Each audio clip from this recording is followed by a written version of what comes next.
Good morning, welcome all of you, Vande Mataram. So, this morning we are going to discuss a beautiful topic that is on illness and suffering. So, this is the right time actually for us to discuss this type of topic because here outwardly the season is changing. We are facing the rainy season after a scorching heat. Of course, there is actually we can see the far-reaching ill consequence of the COVID, and of course, side effects are there. People keep suffering, illness is there, death is there. So many ways people are getting nurtured here and there. So this is the probably the right time for this topic. Almost it is a right topic at the right time for the discussion in the right way. So we have chosen this topic, illness and suffering. Almost we'll quote from Aurobindo writings. Aurobindo writes, the feeling of illness is at first only a suggestion. Feeling of illness is at first a suggestion. It becomes reality because your physical consciousness accepts it. If the physical consciousness is not accepting, then this suggestion cannot be suggested. It may be diverted. It may not come. It is like a wrong suggestion in the mind. After physical, it is coming during the course. It is a wrong suggestion in the mind. If the mind accepts it, it becomes clouded and confused. If the mind is not accepting, then everything is clear. If it is accepting, then everything clouded and confused and have to struggle back into harmony and clearness. So things are depending upon mostly initially physical condition, physical consciousness, then actually comes the mind.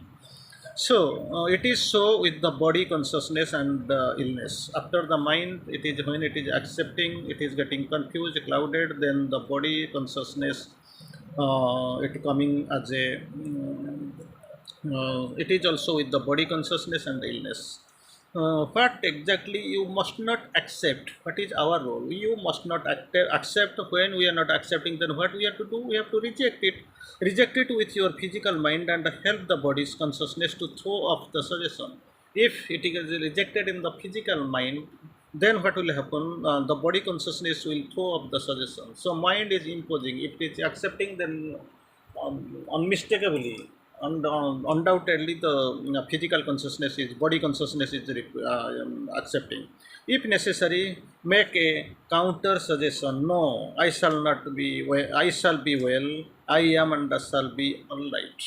So when this determination, this confidence is there, when this type of bold arrogant solution, bold solution suggestion is there, claim is there, so this will never happen, it will not come. Again, steer in the course on the next step, what we will do. By will to illness, I mean there is something in the body that accepts illness. Because body, there is two more things are there, certitude of cure and certitude of victory. And something also there at the side that it has something in the body to accept the illness and has certain reactions make this acceptance effective. In body, something is there that accepts and in certain reactions that make the acceptance effective. So it is helped by the body's willingness. It accepts. So there must be always a contrary will in the conscious parts of the being. When this unconscious part somewhere something is hidden that is accepting and something is actually helping, then actually there will be a contrary will in the conscious parts of the being to get rid of this most physical acceptance. When the physical acceptance is there, there should be counter physical unacceptance so that this will not come again and again. Again, we'll go for this beautiful thing to show. So long as the power is not entirely there, some aid of the physical means need not be altogether rejected. So what Sri Aurobindo quotes here beautifully, it is a beautiful, certainly, one can act from within on the illness, from the within on the illness to cure it and cure it. Only it is not always easy because there is much resistance in matter, a resistance of inertia. So resistance in matter, resistance of inertia, that is not possible to reject the illness altogether. So, an untiring persistence is necessary. Persistence and untiring persistence, it will be a continuous process. It has to be practiced upon. At first, one may fail together. It is possible, fail together, and or the symptoms increase. Even you can get some more symptoms on the board. But gradually, the control of the body or a particular illness becomes stronger. Again, to cure the occasional attack of the illness by the inner means is comparatively easy. So we can feel that Reiki in Ayurvedic we feel Ayurvedic homeopathy we feel some naturopathy, some natural way or something that least reactive to the body.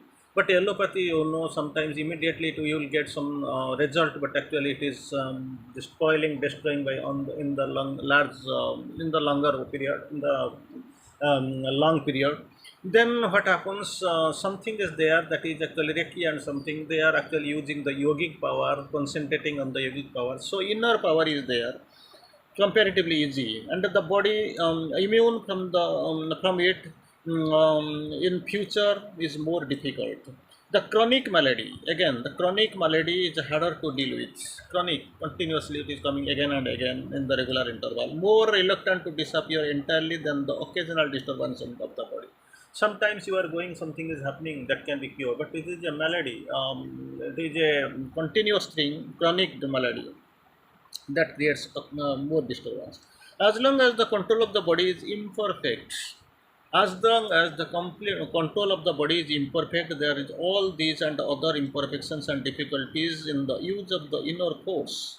So that control body must have with the help of the inner force. Again, this about the inner force here in the course beautifully.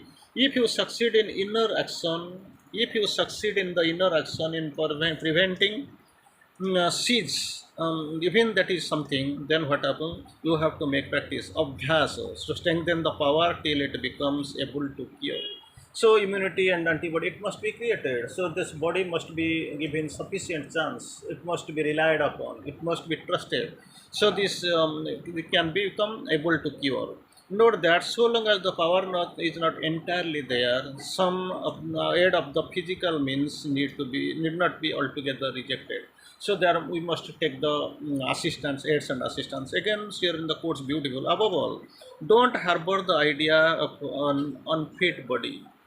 Most of the time we feel this body is unfit, nothing is working properly, this is gone, it is, the age is there, so parts are dying down. So don't, the idea of an unfit body must not be harbored in you. The all suggestion of that kind are a subtle attack of the on the will. If this idea is there, then there is a subtle attack on the will to siddhi, and especially dangerous in physical matters. So this must not be harbored. Physical unfitness, body unfitness, it must not be taken into mind consideration. The first business, what we have to do here in the course, the first business is to expel it from bag in expel it bag and baggage. Completely, it must be given out bag and baggage completely. Then appearances and facts will be all in its favor. Appearances and facts may be all in its favor, but the first condition, initial condition, what will be there of success for the yogin, and indeed for anybody who wants to do anything great or unusual, to be superior to facts and disbelief in appearance. So who want to succeed, who want to come as a successful man in for the yogi, or who are doing something great or unusual, what they have to do, what is their role initially. So here in the course, they must be superior to facts and disbelief in appearance. Whatever is in their seen, that appearance, he must be far above it, superior to facts. This is not actually applicable to him because they are great yogis, great sadhakas, they are doing the great things. Again, however formidable, many faced are constant in attacks and repel all contrary suggestions. This is what the requirement. Against your in the course, to be extreme, to bear extreme heat and cold is necessary to have a peace in the cells first. There must be two cells because season is changing. We are having viral infections, attacks, and all. So here it is necessary to have peace in the cells first, then consolidated force. Pain and discomfort come from a physical consciousness not forceful enough to determine its own reactions in things. So it must be taken care of beautifully. Sri Aurobindo has quoted consolidated force. Peace must be established in the self. Again, Sri Aurobindo quotes, the self is never affected by any kind of pain. He is completely above all. Self is not affected by any kind of pain. The psychic takes in it quietly and offers it to the divine for what it is necessary to be done. So if you have got you know the psychic being, you have got the trust in the self factor, divine grace. So naturally, you just remain quiet and offer it to the divine for that necessary action can be taken by the divine.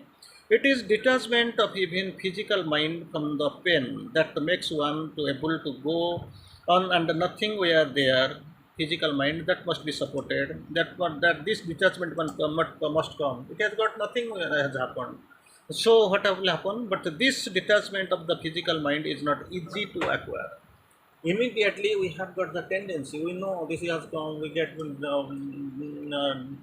disdained, we get actually feared, so we go for the medicine and all, we feel it is a great thing, but thing is that it is not easy to acquire.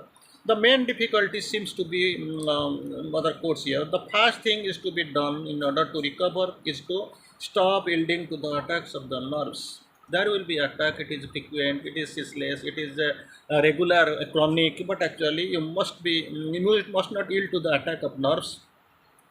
The more you yield and identify yourself with these ideas and feelings, the more they increase. So you must neglect it, you must come out of it. Then again, was still in the course, so suffering is not identified as the punishment for sin or hostility. Nothing. It has got absolutely no relation with sin or hostility. That is a wrong idea. Suffering comes like a pleasure and a good fortune as the inevitable part of the life in the ignorance. It is there in the ignorance, it is coming as the inevitable part.